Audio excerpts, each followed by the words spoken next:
2016 election season kicking into high gear with the first-in-the-nation presidential contest now less than a month away in Iowa, and political ads already hitting the airwaves there and beyond. The world doesn't know where America stands. On day one of my presidency, that will change. And I will say the politics of it would be very, very different if a bunch of lawyers or bankers were crossing the Rio Grande. The politicians can pretend it's something else, but Donald Trump calls it radical Islamic terrorism.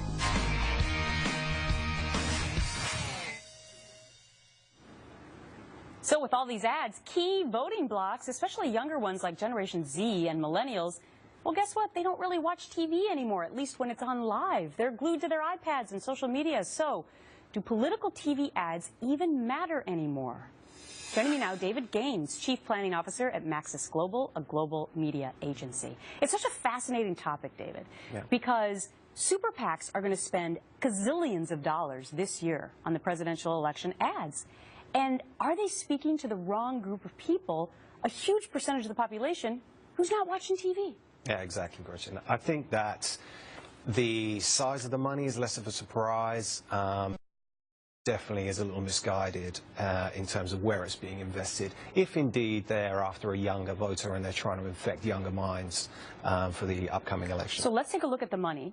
Despite the domination of all things digital, a whopping $4 billion will be spent on TV ads in the 2016 election cycle. That's up a staggering 18% since 2012.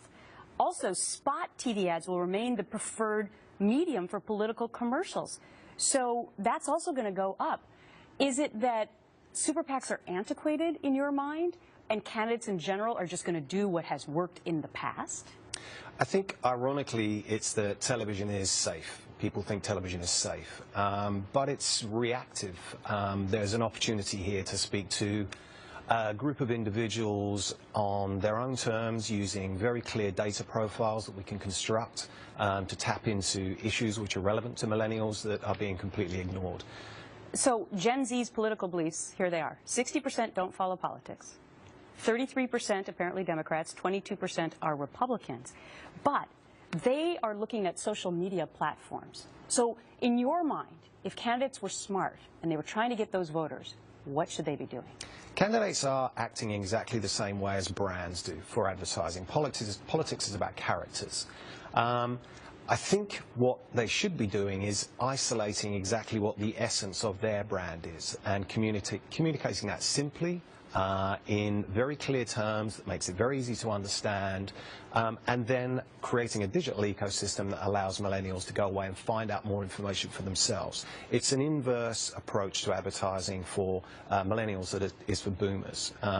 Millennials want to find more information, they're interested. We've run focus groups and I've been constantly surprised where the level of information that millennials will have on a candidate is actually quite deep, given information, but the parties don't seem to be optimizing the ability to be able to seed something that millennials will care about, find interesting, and then give them a digital ecosystem to go and find out. That's so fascinating. Okay, I want to throw this other stat out there. Generation Z, the new millennials, will be voting for the first time. $44 billion to spend. This group makes up 26% of the U.S. population.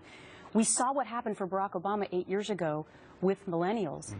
The candidate's got to be serious. I hope they're listening to your approach, right?